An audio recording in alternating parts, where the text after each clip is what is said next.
September we met, I could tell by your smile.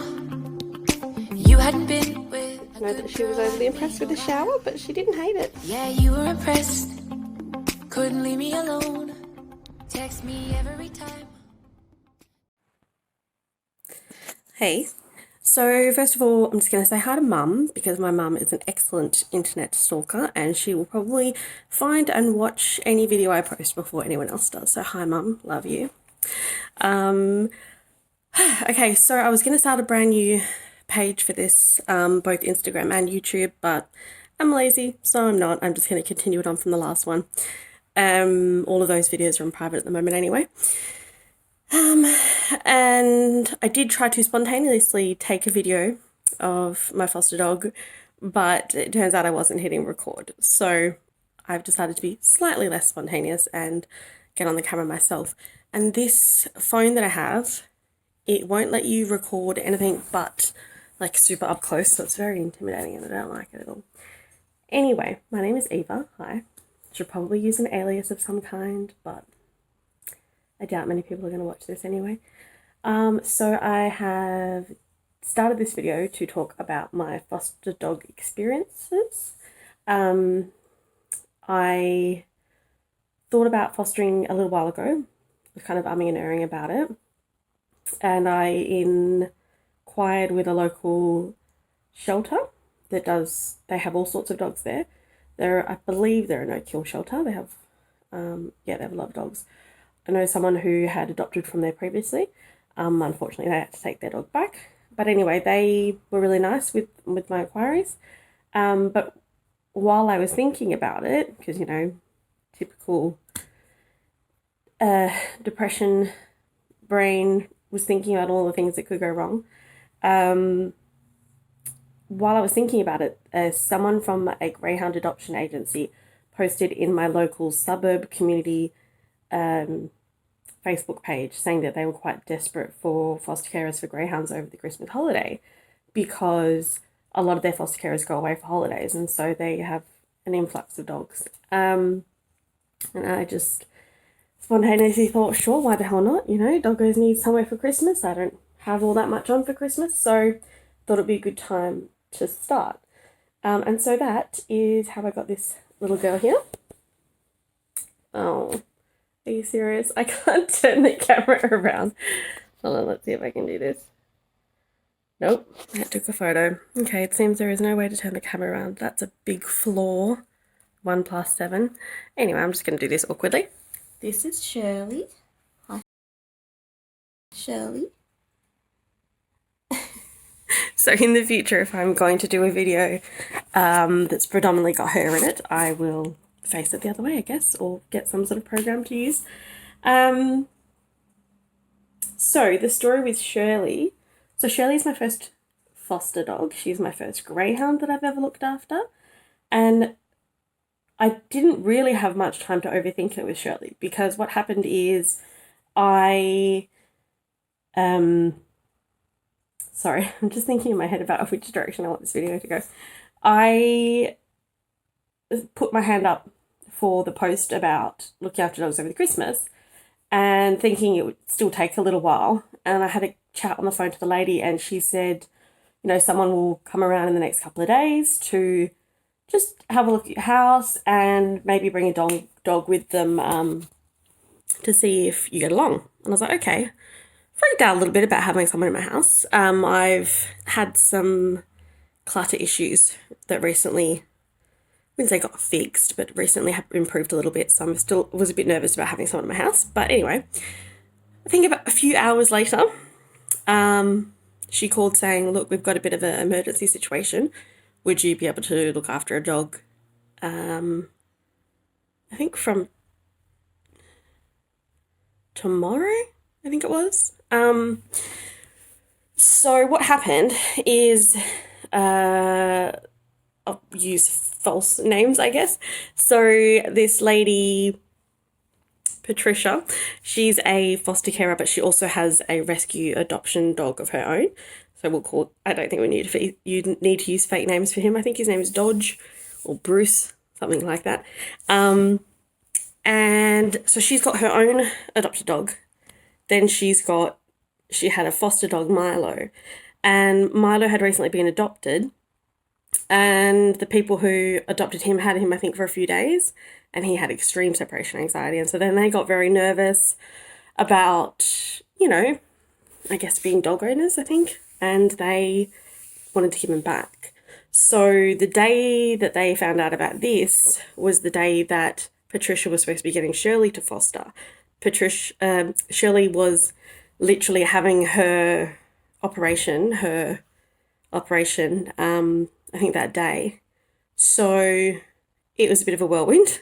So the same day that Shirley got brought to me by Patricia, she also got Milo back. So it was a big day, and I really felt for Milo and the owners of Milo and also Shirley, because basically what happened is, so Shirley's an ex-racer. She raced until 2018 in Queensland, and then she had a litter of puppies middle of this year, 2019, and then she had the operation the day before she came to me, and then she went and stayed at Patricia's house for one night with her dog and her child and her husband, and then she came to live with me.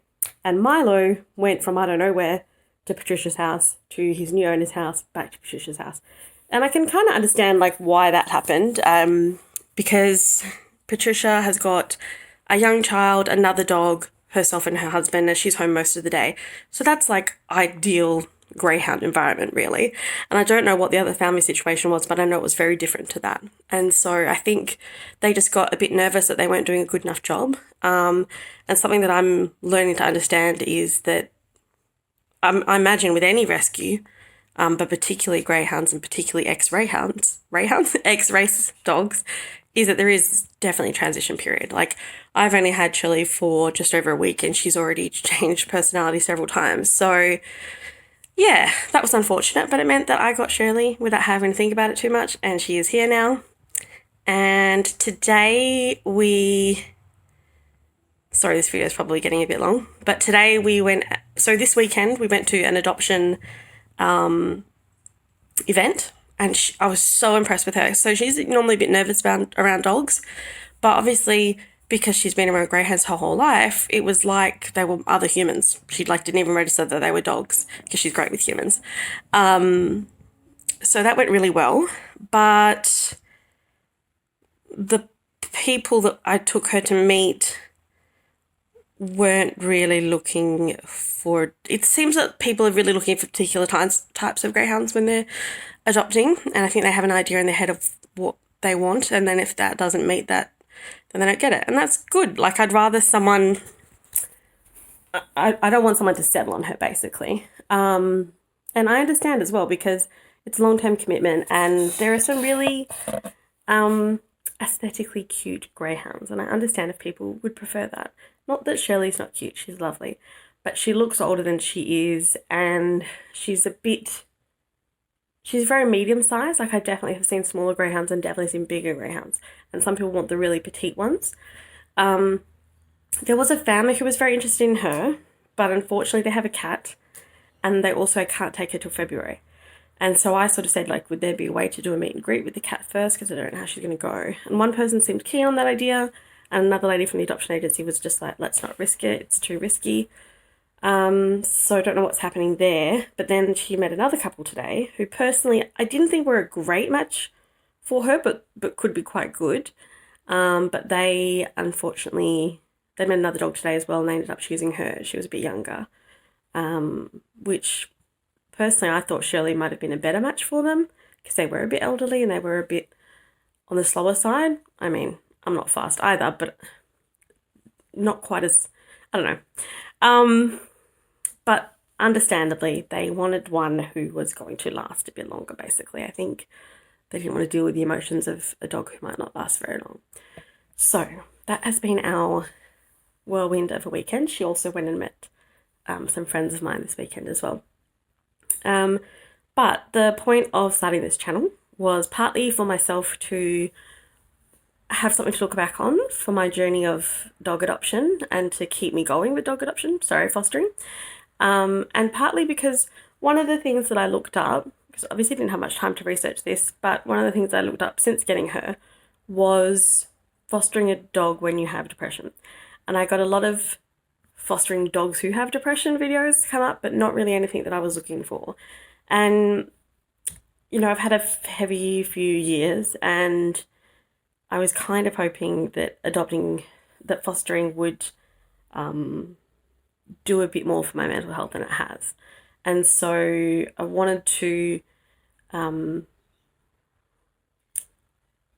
what's the word? This is part of the issues I've been having recently. My memory's not been very good. Document. I wanted to document the journey of looking after animals when you're not really looking after yourself, frankly. And yeah, hopefully there is someone else out there who wants to know what that's like as well. Because I think a lot of people who have mental health issues or neuro issues, I don't know what to call that, maybe neuropsychological issues, I think probably talk themselves out of being a foster parent or adopting a dog because of the responsibility that comes with that. And so I definitely would not say yes or no to do it either way yet, because it's only been just over a week. But I thought it might be interesting to journey through that. And because I already know that I'm going to miss them so much. So I thought it would be cute to have some videos to look back on. I'm going to upload... Also, disclaimer, I'm terrible with editing software. I might have to ask someone to help me with that. So I won't upload any videos yet because all the ones I have are very short, and I don't really know how to put them together.